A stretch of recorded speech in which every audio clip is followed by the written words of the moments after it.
As a gamer myself, I love, love, love, love, love video games, and I love owning video games. However, in today's society, we don't own anything. Whether it is a video game, a movie, a series, anime, we always have to subscribe to get the recent things or even the old things that they offer us for a period of time before it is gone forever. And I hate it. I miss the times when I can like check my shelf for a DVD that I like, put it in, watch the thing, put it back and admire it until the next time I miss it. Like, this is the type of things, the luxurious type of things that we don't have anymore. And we think that life is easier with all of these subscriptions, and we think it's even cheaper with all of these subscriptions, but turns out we don't own shit. It's like the whole idea of owning these things is gone, and that really sucks. Now, talking about video games, I want to check out the Critical Gamer video that is called Why Modern Gaming Sucks. We own nothing and nothing makes us happy. You know, I'm old enough to remember a crazy, wild time back in the depths of history where you could buy a game, put it in your games console, and guess what? It would just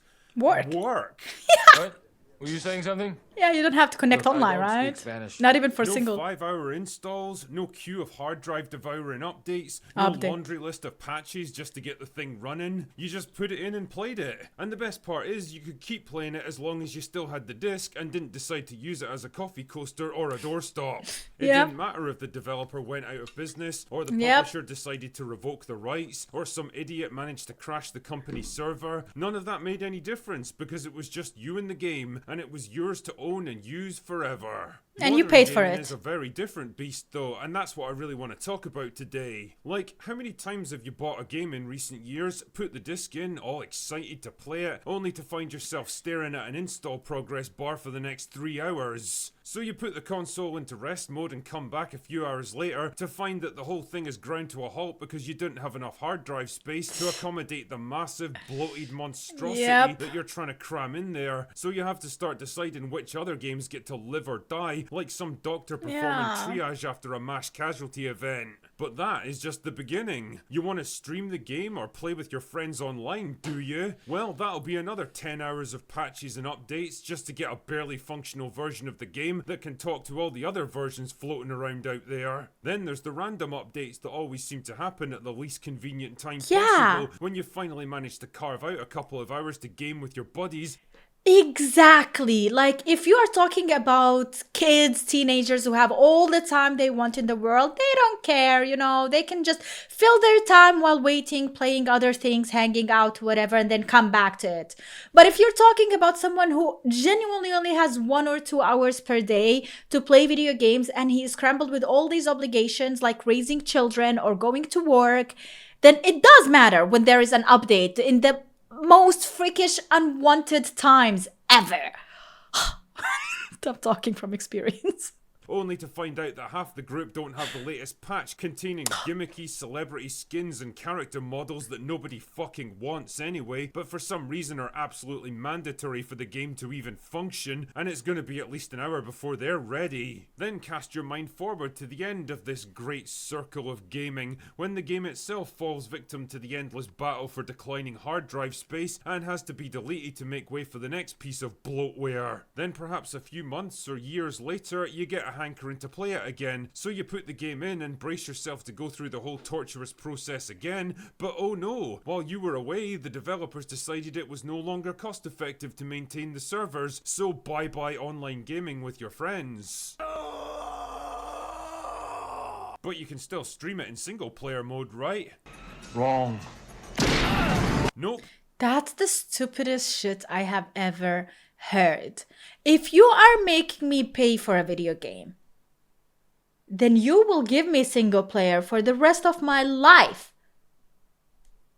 How difficult is that to understand?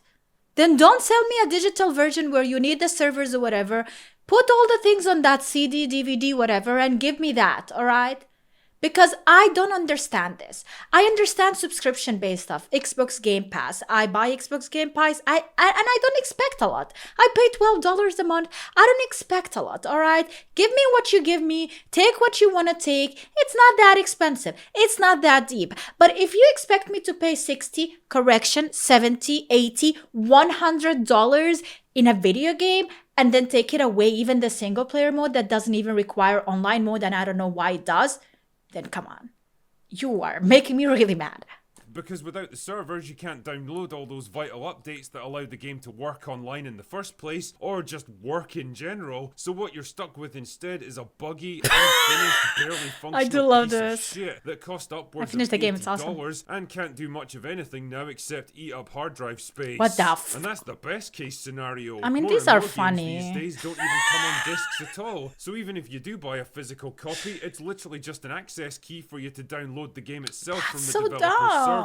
And if that server ever happens to go offline because of technical failures, commercial changes, or the company just straight up going out of business, guess what? You're fucked, and you'll never be able to play that game again. All of this is to say that, well, I kind of fucking hate what gaming's become now. I hate how managing my gaming libraries become my more God. convoluted than filing my tax returns, praying I haven't missed out some vital subsection or obscure patch buried 3 menus deep. I hate how buying a new game means embarking on a multi-day emotional roller coaster just to get the thing fucking working. I hate how everything, even single-player games for some reason, Bro, why is he actually showing us this game that nobody can play anymore?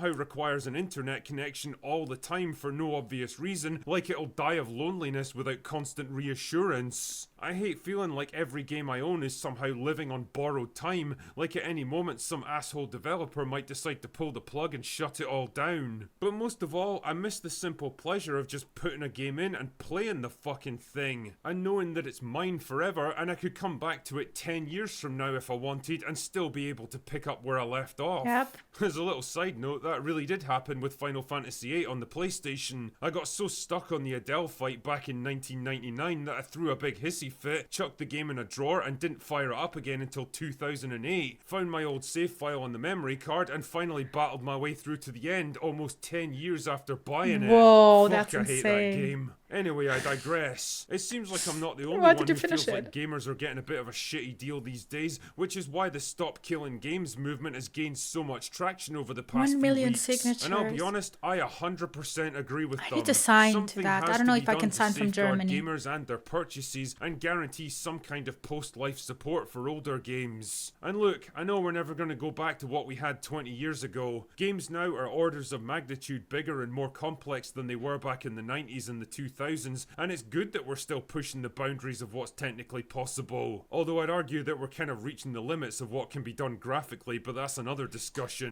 To be honest, I don't even care that we are beyond when it comes to graphically to the borders of it, and because now we can move on from how pretty a game looks like and actually pay attention to the game itself, all right? Not only how it looks and selling on the looks. Now, almost all games look really good, so now we need to pay attention to how the game plays, the storytelling, the characters, the monologue, the dialogue. And also, especially, and the most important, as I said, how it plays, how fun it is to play the game, all right? How dense the game is, how compelling it is. That for me actually matters more than how it looks like. And that has been proven over and over and over and over again. Because the games that are the most popular out there, they're not the games that look the best, they're just the games that are the most fun to play. And yeah, it's nice that developers can fix bugs that might have slipped through playtesting. Bugs are but fun. Holy fuck, we need to reach some kind of compromise with this one because the current model is killing the They're just industry. talking. If I might be so bold on this one, I would suggest 3 major changes to how things are done. 1, a guarantee that every game must be shipped in playable condition. Oh my god, yes. I hate this. You pre-order a game, you get the game, and then BAM! It's an abomination of a game. And then you have to wait for updates and updates and updates for it to be fixed. By that time, another game comes out that you're more interested in playing. And then you don't even go back to the game that you bought and you want to play. Once you go back, the hype is gone. Because, why you do this, man? Why? You are killing your own game by doing that. Because now we learn. Now we wait for the reviews. We don't pre-order games anymore. doesn't have to be 100% perfect, but it at least has to be playable through from start to finish without a single patch or update. Any company that fails to meet this That's bare scary. minimum requirement should be subject to heavy fines and possible removal of their publishing license for repeat There's no way offenders. this is real. Yes, it'll probably mean longer development cycles, but you know what? It's absolutely worth it in the long run. They just 2, like each a other. third-party repository of all patches and updates for obsolete games, which can be freely accessed by anyone with a valid copy of said game. Any company which is removing support for their older games or shutting down its servers should be legally required to move all of their support material over to this third-party server and pay a portion of all future sales revenue towards its upkeep. 3. An end to always online functionality. Any game should be playable offline no matter the style or the genre. Not everyone out there in the world has good internet. Not everyone can afford internet and to play it with internet on all the time. All right? Like, bro, especially single player makes no sense. Multiplayer makes sense. Server like it's needed. Internet is needed to get online so we can get connected. But why do I need to be online when I'm playing an offline mode? I don't need my every move and decision being constantly fed back and shared for vaguely defined research purposes. And if I want to play a game on my own in my house with no internet connection, then that is my fucking right. And it should be yours too. You paid for it. Now, I don't pretend to know if any of these ideas can or will be implemented, but goddamn, something needs to change in the industry, because just like the bloated and overpriced software that it produces now, it feels like it's collapsing under its own greed, weight, and excess. And well, people have had enough now. I know I have. Yep. Anyway, that's all We I've all got have. for today. Bang. Go away now. Oh my god, the baited footage is in it as well. All right. Yeah, I completely agree. Let me know what you think in the comments down below. I'm sorry for this rant. I have so much to say about video games and movies, and I don't know if this channel is particularly of any interest for you guys for me to talk about these subjects, but I do have another channel, Hop and React, and I look at the future of me sharing more about video games, movies, and animes on that channel per se, and focus here more on the other things that work for this channel. So we'll see, but I hope you enjoyed it. If you want more content like this, make sure to leave a like and subscribe for more, and let me know in the comments down below what you think. Have a wonderful day. See you. Bye.